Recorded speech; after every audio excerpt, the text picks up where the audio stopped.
Good morning, everybody. Welcome to June's edition of Leaf Digs Deeper. Thank you all for joining us. This month, we're really looking forward to sort of looking in more detail at some on-farm trials. And we're going to look at this through the perspective of both researcher and farmer, and maybe the leaf angle as a sort of facilitator, knowledge disseminator in the middle of all of that as well. So we're really pleased to have two real friends of Leaf, both within our wider Leaf network. But we have Nick Down, who's farm manager at Yattendon Estate. Yattendon are part of our Leaf network, and also Nick is head of sustainability for Velcourt, so comes with a huge amount of experience. And also Dr. Alice Mauchline from University of Reading. We've worked a lot with Alice particularly, and Alice's colleagues in Reading, another Leaf network member as an innovation centre, and both of these guys will bring some really unique sort of perspectives on researchers and farmers working together to answer practical on-farm questions that hopefully are going to help the wider industry. Now, we know there's a number of people operating in this space. We have Boffin in the UK, innovative farmers as well, all working with farmers on farm to do research trials. But we really wanted to bring our own experience of previous projects and an Adopt funded project that we have just kicked off, to give a bit of insight into, how these studies can work well together, how we came to bring about the question we've got to answer this time, and maybe some of the challenges and the successes as well that we found along the way. But we'll start off by handing over to our two speakers just to give a little bit more detail and background on what you do in your roles, and maybe where you've worked together in the past as well. So, Nick, I'm going to hand over to you first, if that's all right. Yeah, morning.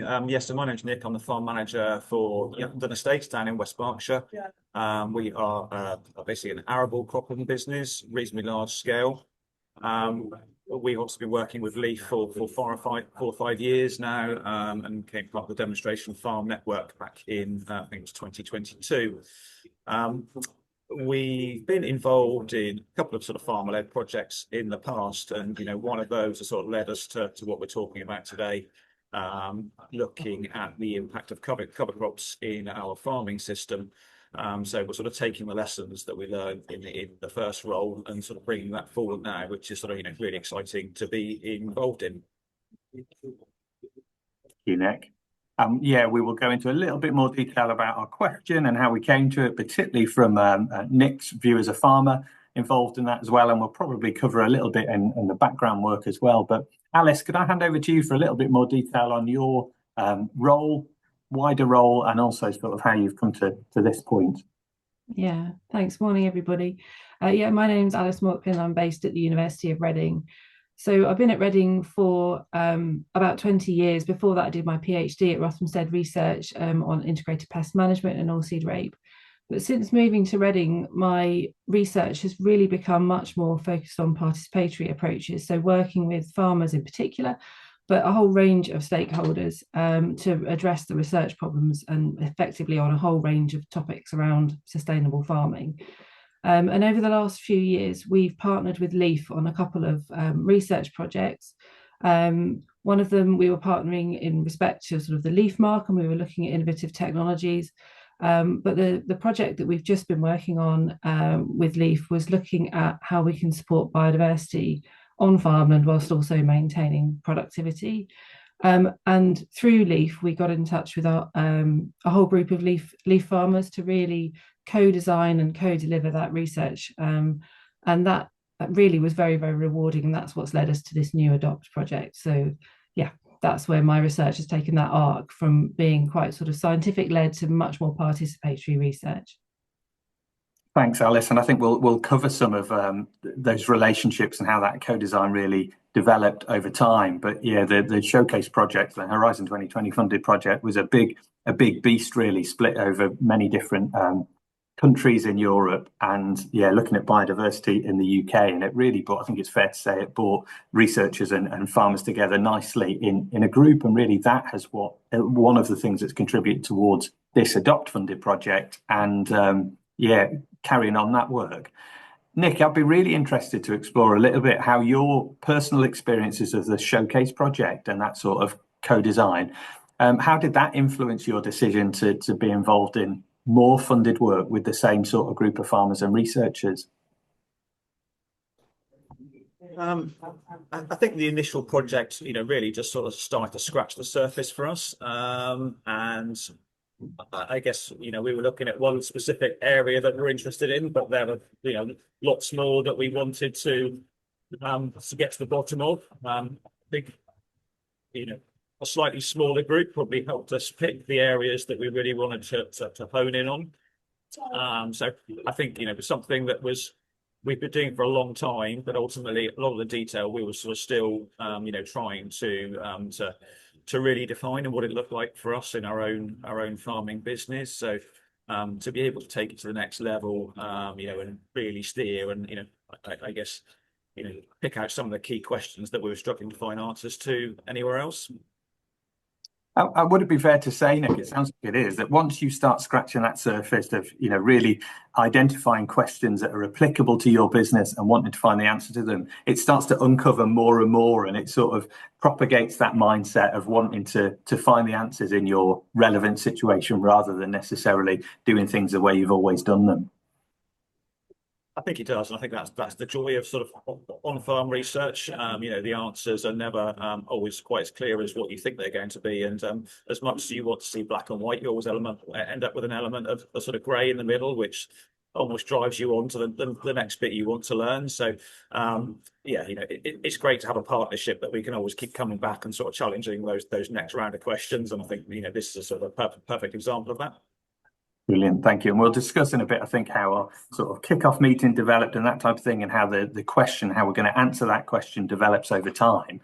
But Alice, it'd be great to go all the way back to sort of the seed of the idea. I know you and I have talked about it in terms of how we might narrow down those questions, how we then might involve the group of farmers in terms of saying, all right, well, these are the areas I'm particularly interested in. And then importantly, how you might look at existing research and literature out there, and how what we're proposing sort of differs maybe from some of the papers that might already be there. Yeah, thanks, Anne. Yeah, I mean, it was actually quite an interesting process in both projects, and slightly different, well, actually really quite different. So the Showcase project, as you mentioned, was a large EU funded research project, and the project was about, as I've said earlier, co-designing research in the context of the different countries. So across 11 different countries in Europe, we had groups of researchers and farmers coming together, and that co-design process happened in slightly different ways in all of the different countries. But in the UK, my colleague at Reading, Millie Hood, led a really excellent co-design process where she approached it by taking a look at the literature and looking in the scientific literature about where there are current research gaps that we could answer with our on-farm trials, working in collaboration with the farmers. So it's very much a science-led question. And what we were trying to answer was where we could find an intervention that would boost both biodiversity and support productivity. And there's various interventions that were out there that have previously been tested, but we were trying to find something a little bit new. So that's the approach that we took to the farmers. Then in our co-design iterative process, where we had several, it was actually COVID, so they were online. We had several online meetings where we presented a series of options. And then with Nick and with Jake, who's the lead of the Adopt project, and a group of 11, actually 16 farmers to start with, and eventually it was 11 that implemented the trial. We honed down everybody's interests and what could practically be done on farm to come up with something that addressed a new scientific research question, but was also of interest and relevance to the farmers. So that was a really interesting process. And I think that's how we landed on cover crops in the Showcase project. And then having landed on cover crops, we wanted to answer a new research question within it. And we looked at the frost sensitive species within a cover crop mix and how that might start to return nutrients to the soil, whether that might improve productivity, but also boost biodiversity, because you're starting to open up gaps within the cover crops. So that's what the Showcase project research question was all about. And it was this iterative process, starting from the science and ending up with a practical on-farm trial. The Adopt project took quite a different approach. We'd already done that process with a group of farmers. And like Nick was just saying, a subset of farmers were starting to really find that process interesting and exciting. And that subset of farmers, then we went through again a series of iterative, really one-to-one phone calls, trying to understand what the interest was for them as the next step. And that's what led us to the Adopt project. And the focus there is not on the biodiversity angle so much. It's now a bit more about how we can look at the nutrient flows, how nitrogen moves from the cover crops to support the follow-on cash crop. And so that question is quite different, but it arose through these iterative conversations about, we started to work as a team, and then this was the next question that was of real interest to the farmers. Brilliant. Thanks, Alice. And I know that through your sort of initial literature searches and things, there is some sort of comparable work in terms of subject matter that exists out there, but actually it's incredibly academic, isn't it? And I remember the conversation really stuck in my mind, the conversation you and I had, and you said there's all sorts of equations and maths in there that even as a researcher involved in this area, you struggle to sort of decipher, and then we're trying to turn this into practical interventions, and it's just impossible to do from such an academic standpoint. Nick, with this particular project then, so we're sort of expanding on the cover crop work that we've already done. Can you tell us a bit more about what it was, the particular question in this sense that you and the other farmers involved wanted answering, and maybe explain to some of the people we have in the audience exactly what it is we're trying to answer through this research question? I think, looking at the academic research, it was always very difficult to sort of draw those conclusions and bring them back to your own farm site. Our cover cropping that we grow over the winter always falls in front of a spring barley crop where, nutrient levels are imperative. If we get it wrong, we end up with a product we sort of struggle to fit in the marketplace. So, being able to better understand, nutrient flows that are sort of, picked up from crop residues and, previous crops, how they are sort of held in the soils and then eventually released in the spring, would hopefully give us some better steers on how we manage that. I guess a fairly big jump in fertilizer prices over the last couple of months now makes that question even more important for us to answer. Anything we can do with less is going to make a huge difference for ultimately profitability, which gets sort of trickier, I guess, every year. Thank you, Nick. And this will be a good test of how well I've listened and read the briefs. But in terms of summary about our Adopt funded project, the one that's coming up, we're looking really at existing technology. So in this case, NDVI measurements, and we're looking at if we can assess what the sort of nutrient transfer is from a cover crop preceding a cereal crop, and whether we can alter our additional nitrogen to reflect that. So looking at maybe if our inputs can be targeted more, depending on what our cover crop mix is before then. Would that be fair? I'm seeing some nods, and hopefully I have paid attention and I've passed that. Brilliant, thank you. So exciting, and as you say, Nick, particularly exciting, particularly relevant in the current climate. If we can look at how we can either reduce those inputs or use them more in a more targeted way, then it's got to be beneficial to you guys doing that on the ground. Yeah. In this project, sorry, Alice.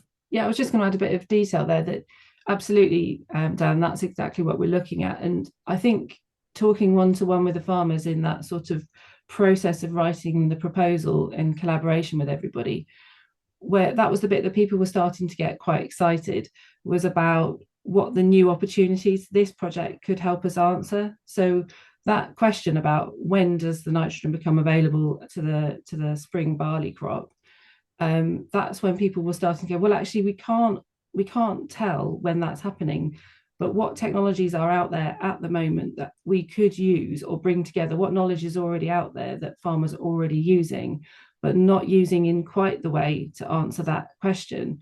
And it's that peer-to-peer learning, as well as kind of bringing in the scientific teams and bringing in collaborations with other businesses, other organizations, and bringing in LEAF to have that wider picture. That's when it started to get quite exciting, because we were starting to go, well, actually what you've just said has sparked my thoughts about this, and that's when it started to take off as an idea. and yeah, became the idea started really forming about how we can monitor the cover crop, the nitrogen balance in the cover crop, and then looking at that transition through the soil through into the spring, and what technologies can we use to see when it starts to get mobilized within the spring crop as well. And it was through several conversations that it all stitched together. And that point there is absolutely key, isn't it? It was utilising technology that's already out there and accessible, and platforms that are already out there and accessible, but bringing them together to answer this question. Because actually, sometimes when you're looking purely from a research perspective, we can come up with something that maybe looks ideal from a scientific angle, but is never going to be applicable, or the technology that we're maybe using is so expensive that it's never going to be used.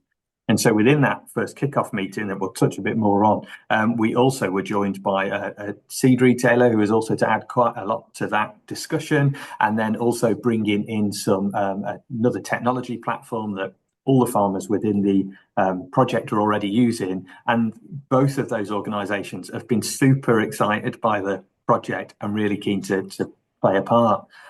And that sort of brings me on to my next question, which is what the different roles of people within the project are. So we obviously have our facilitator research angle with Alice, and we have our farmer perspective, but it would be really good to know from both of you what you feel you and your peers bring to the project from your own perspective.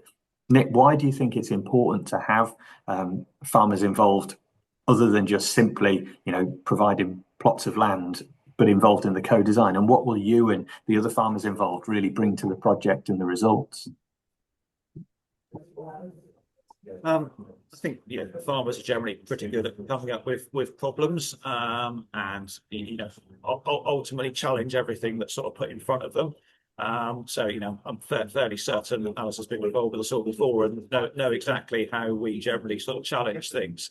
So I think there's a multitude of ideas out there, and the useful bit is we all ultimately trying to achieve the end goal, doing it all in very different ways. So between us we can start to draw those ideas together, and if we can prepare it across our business, then it's going to be relevant to everyone else as well. I think the key one, having been involved in these type of projects before, is the characters you have involved, but also the person who sort of leads and drives.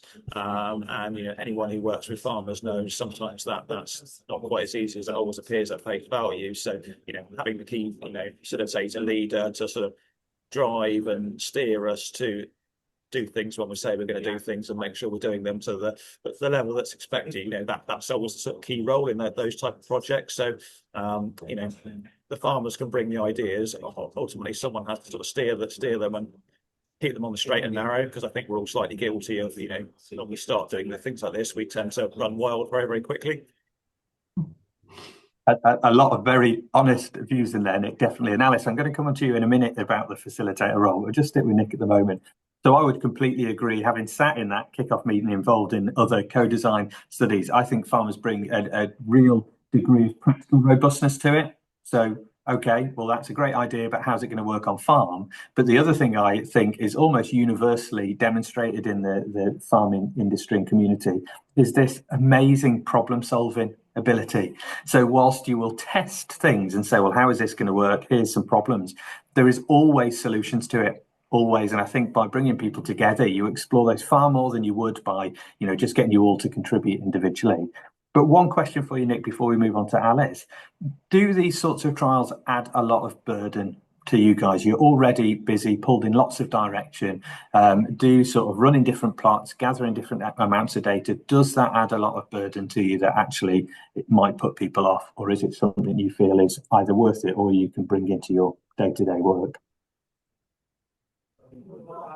I think my personal view is, ultimately a lot of this we're trying to do anyway. So I don't say it makes us any more work. It probably just helps us sort of focus to make sure that that we're very clear in exactly how we're doing this, and ultimately how we're drawing the answers together.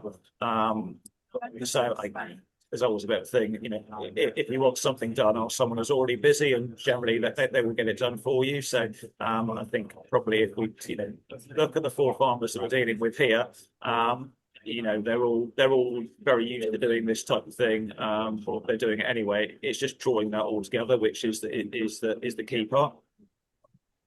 Thank you. And what became evident to me with all four of you involved in this is actually you see the value. You are not being asked to run a study or provide plots or land for somebody else's question. You see the benefit in that this question's going to provide answers to your businesses and what that's going to do further forward. And it came across to me that you really see it as an investment in time and knowledge, which was great. I think ultimately sorry. You get out what you're prepared to put in. So I think if you want the clear answers, then you've probably got to go and delve a little bit deeper and go a little bit further than what you normally would when you're looking at this type of thing. Yeah, I would completely agree. And Alice, Nick's described there how actually your role, you're there to keep everybody moving forward, to bring that sort of at times maybe slightly scattered thought process together. How else do you see your role as facilitator and researcher in these co-designed on-farm trials?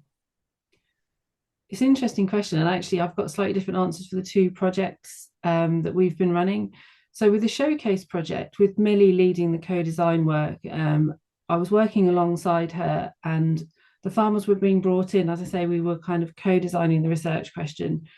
But really it felt still a little bit like we were coming on to the farms, collecting the samples and feeding that data back to a sort of a research project. We were feeding the information back to the farmers to answer, let them know what their data said, but it was answering a research question.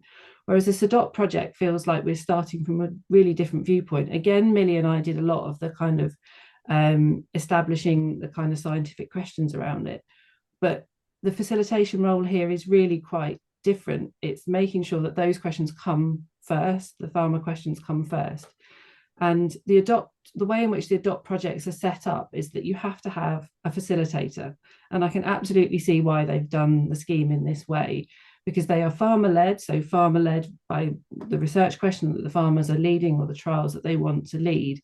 But for the facilitation role within the S4.Ep8 projects is very much about moving that forwards, making sure that everybody is doing the same replicated trial in the same way within their own context. And that was actually very nuanced. And so I'd spent a long time before our kickoff meeting putting a beautiful plan together and putting all these slides together where I thought this is how the plot trials would look like, knowing there was some unanswered questions.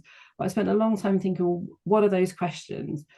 And there were so many more questions in that kickoff meeting than I could have anticipated. But I think the facilitation role was trying to anticipate as many of them as I could have done so that I got the answers and made sure that people were all on the same page. We were all going to do the same trial in the same way so that the science would make sense, but so that we were also able to be adaptive to their own individual contexts and farming equipment and the way in which they run their own farms.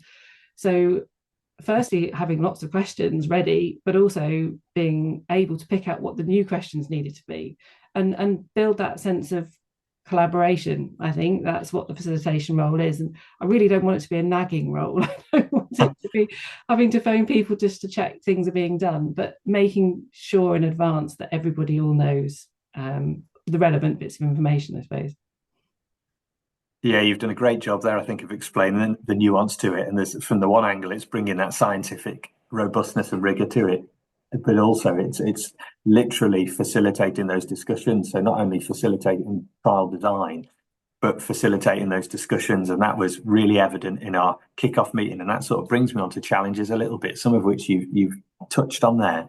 And whilst we have the challenges of just an environmental system and one that is susceptible to all sorts of external factors, it also became evident to me in that kickoff meeting that there's things that I wouldn't think about, you didn't think about, but that Nick and the other farmers, it was just in your minds all the time. So Nick, it'd be good to get your views on some of those challenges. But for me, it was things like, the machinery you're using and whether you're using liquid or solid fertilizer and how you might apply those. And that really made us think about how we might design the trial that brought a degree of consistency across it. Were there other challenges that sort of came to mind as we were sitting in that kickoff meeting for you as a farmer?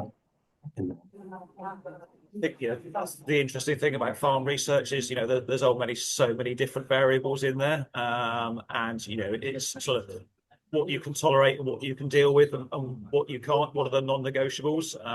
And ultimately, that's the good discussion point is to what we can affect and what we can't, and what will lead us to tangible evidence and information, and what won't. So we can always talk about the weather, and particularly when we've got a trial spread across 4 or 5 different counties, inevitably some of us will be lucky and some of us won't. So there's things we can change and things we can't. But yeah, it's how we all structure things at sort of field scale is always different, because all our landscapes are different. And like you say, our equipment, our approaches are all completely unique. But I guess that's part of the fascination of doing this, is to try and not only learn our own lessons, but ultimately what we can sort of pass on, and share those learnings at the end of it. So yeah, it's just being able to adapt the whole time to make sure that we're making it fit our own systems, but ultimately still coming up with tangible answers at the end of it. Yeah, and I'd say that was one of the great things about this group, but I know is replicated across other sort of similar groups. And that, yes, there were challenges presented, but then within the group, you come up with solutions by knocking ideas around between yourselves. And then Alice will draw those out and say, all right, well, this is how that's going to be built into the trial. And so there's, challenges, ways of overcoming it, and then the scientific rigor that's brought into that.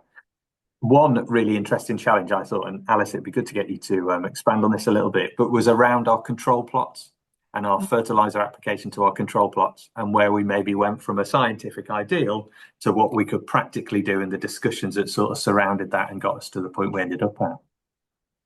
Yeah, exactly. So, I mean, scientists will always want a control, and I'd put in talking with Millie beforehand that our control would have no nitrogen applied.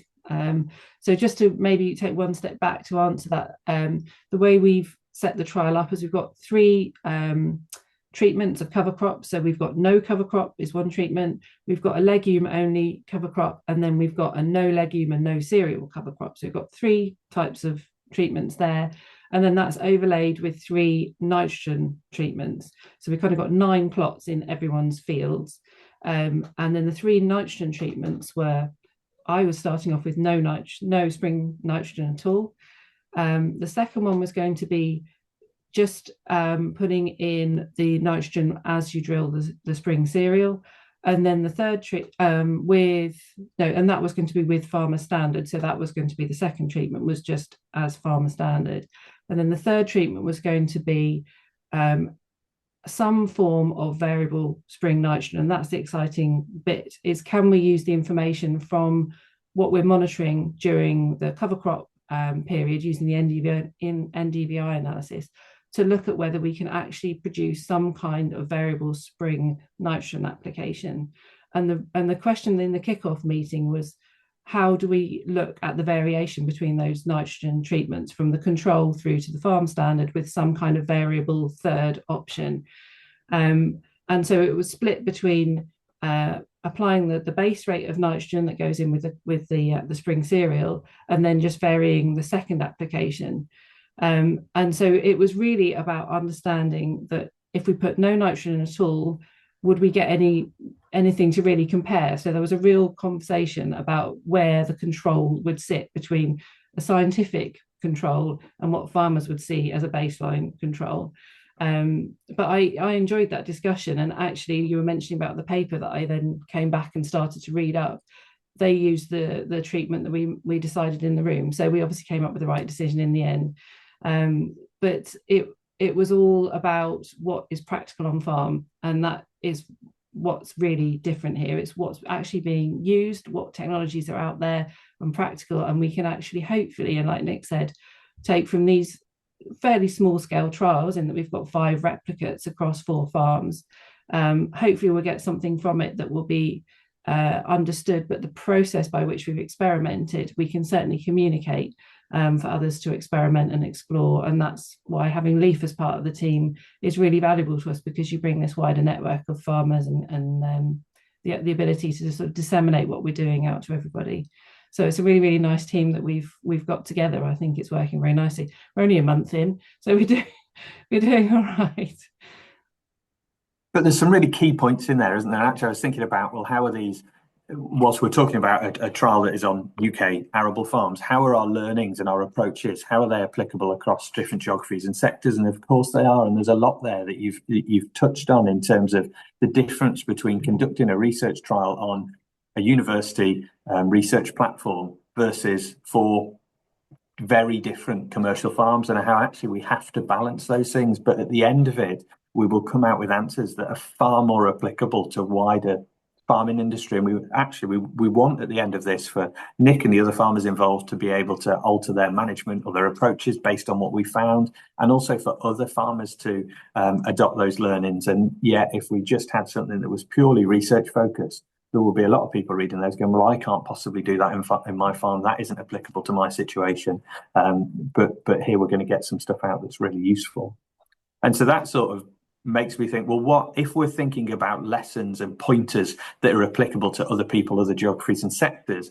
What do you both think makes a really successful farmer-led research project? And I can think of just one straight off the bat of that, the value in those face-to-face meetings. And we batted around some stuff online. You'd had those individual phone calls, but it wasn't until everybody got in the same room together, and actually the same room was quite important versus an online meeting, because we got so much more fruitful discussion, I think, that we were far bigger than the sum of our parts.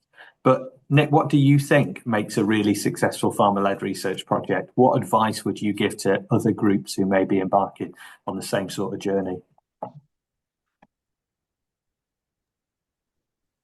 I think it really comes down to the ability to challenge and question, and ultimately be open about how that all fits in your own farming system. So farmers are great at really stripping things down to basic levels, and always applying it what it looks like in their own system. So I think it helps that we've all worked together in this particular project, so we sort of have a rough idea of how each other works and what that's going to look like. So, but I just think it's everyone is always keen to try and break it down, and when we compare it to as a collaborative group is one element, but when we all split it down and what it looks like in our own sort of our own patch, then that's how we ultimately steer and make sure we're giving clear and useful answers at the end of it. So yeah, the conversations and the learnings are always the key part of this. The data is great. It's the why is always the key part, which farmers are always very, very good at sort of drawing out. Yeah, and I would say from the group all being comfortable with each other, that kickoff meeting there was challenge there, but it was very respectful, and everybody felt they could contribute, and that was really important, I felt. Alice, any other thoughts on what makes a really successful farmer-led project? I think I was thinking about it from sort of the researcher angle, where I was talking earlier about having this sort of arc in my sort of career where I've kind of gone from sort of doing science, but with no real interaction with sort of the end users, to kind of working with farmers as end users of some of the technologies or the ideas that we've developed, to much more starting with those conversations at the beginning. And we're always wondering about, how does the research that we're doing get adopted on farm? But I mean, I think this really answers it, is by actually bringing farmers in right from the beginning. They then feel invested in the solutions that we're coming up with because they are practical. They are answering questions that are relevant to them in their context, that are actually practical, or ready to go solutions, rather than a sort of theoretically developed solution that might be, well, here we are, we've got this shiny solution, but actually really it doesn't quite fit for some reason, and all of that can kind of get sort of ironed out through this process of kind of farmer-led trials. So no, I'm really enjoying the process, and yeah, like you say, it's a very sort of respectful, interesting, robust process that we're going through, and yeah, I'm looking forward to kind of seeing seeing the results. We don't have any yet, so I'm looking forward to seeing what they are.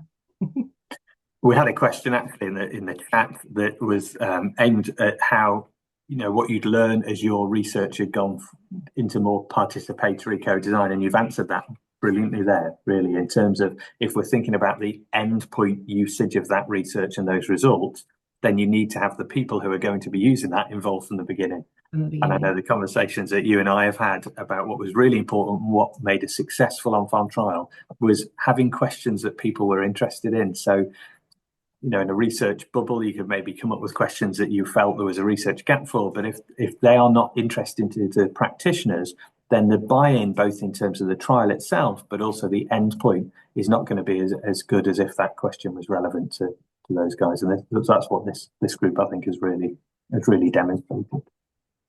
Yeah, absolutely. But it doesn't stop the science being relevant too. That's what the benefit of the partnership's about. The science will still be relevant and will still be answering research gaps, but it's just taken from a different angle. And sort of back to you, Nick, is there any other, and we've sort of touched on this, and I've got my own thoughts, but it'd be good to get yours. Is there any other value you see in being involved in these collaborative projects with research and other farmers beyond simply answering the research question? What other benefits do you see to you personally and the business? I think the good one of a project like this is that ultimately we're in control, and Alice has already alluded to it. Where we originally set out at the start of a 3-hour meeting, we'd probably already slightly changed our approach, but that's the great thing. We had the ability to do that. We were, nothing was ever sort of set in stone. I think on a wider level, it's always good to work with different sets of people, and I'm quite fortunate. I come from a background where we get to do our own trials work, we get to try and test things, but we all do it within the same company. So it's great for me personally to be able to go out and work with different farmers, different challenges, different backgrounds, different ideas. So it's just a bit more variability, I guess, and helps you to put things, your challenges, in perspective a little bit more, just so ultimately sharing the issues we've come up, which I think probably when we sat around the table we're all slightly different. And just as a fly on the wall, I could see that although we were sort of addressing some of the challenges we'd encountered in this trial design, you're also just discussing what your general approach is to other things on the farm, what you've been experiencing. And I always think there's value in being able to share some of those things with peers, because it's less isolating. You always get other ideas, and you form those relationships that then actually transfer onto other things as well. One question for both of you is, it would be good to know what from on-farm trials, so that could be, showcase, it could be other ones you've done, Nick, or others you've been involved in, Alice, but what's, a real standout thing that sort of come from that, either in terms of your approach to something on farm or a more broad issue that maybe these on-farm trials have changed your mind about? That was a classic sort of damn waffly question, but hopefully you've managed to sort of distill out of it what I'm asking. Good takeaway from an on-farm trial that you've done in the past. Alice, I'm going to throw that to you first. Okay. I suppose one stat that was really interesting, that we looked at the showcase data. And as I mentioned earlier, that project was a European funded project with co-design happening in 11 different countries across Europe. And we gathered the data, and my colleague Millie and other colleagues at Reading had a look at the level of co-design, so how much farmers felt they were involved in the actual co-design process. And that varied across Europe because some people did it slightly differently. So we then looked at the level of co-design versus the level of success in terms of enhancing biodiversity. And there was a 3 times increase in biodiversity where there was a higher level of co-design. And I found that quite amazing, that actually by really understanding the intervention that would work well on that individual farm or farming group, it really led to much higher benefits from the interventions due to the co-design process. I thought that for me that was a standout moment. That was, yeah, that for me was an interesting finding. That's an amazing stat, I think. And has that been replicated in other co-design work? Has the same sort of figure been investigated? I don't know that it has, and so we've got a paper that we're just hoping to get published that's showing that. And I think it will be the first time that people have really looked into that particular question. We've also sort of pulled together a whole series of colleagues that have worked on co-design and ecological experiments, and we've looked at kind of some of the sort of key learnings from that. But that was more about kind of how to facilitate these conversations, how things we've talked about today, really. But I think that's really the first time that we've shown that real improvement in the intervention through this process of co-design. So I think that's quite an exciting thing to have found. I think that's amazing. Yeah, that's a hell of a takeaway. Nick, can you top that?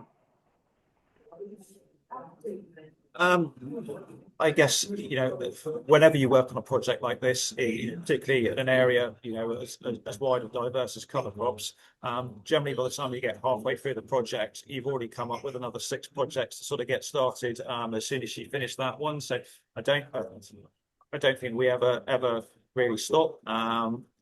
We find some solutions, but then we also find some more challenges, some more questions. So I think that's the exciting thing. You get halfway through, and then suddenly you can already start thinking about the next one and the next round of challenges that you might not necessarily have known you had when you started. So it's a bit of almost a bit like an organic process. You get stuck into one, and it sort of almost leads you into the next one. And I think this is a prime example of what that looks like. Brilliant, thank you. Yeah, once you get started, it just uncovers more and more areas, and actually that enthusiasm, that mindset allows that to carry on, which is great. That brings us really nicely to the end of this morning's session. A massive thank you to Nick and Alice for joining us this morning. And there was a little bit of trepidation on our part to start talking about a project that was so early on, but really we wanted to talk more about that co-design in general and the principles applied to that and our learnings. But this project is going to develop over the next couple of years. We're going to keep that information coming out, and we will be having an open event towards the end of the project. So we encourage everyone to keep a lookout for that. And also, hopefully, the conversation this morning has really whetted people's appetites for getting involved in on-farm trials, for those collaborations between researchers and farmers, and really driving the research agenda to what's important in your relevant businesses, and how we might then increase the adoption of those findings and those results. So thank you to everyone for joining us, for all those questions that came in on the chat as well. And as usual, the recording will be available on our YouTube channel. Audio as well will be available. So if you want to revisit it, then please do. And hopefully we'll see you all at the next one. Thanks, everyone.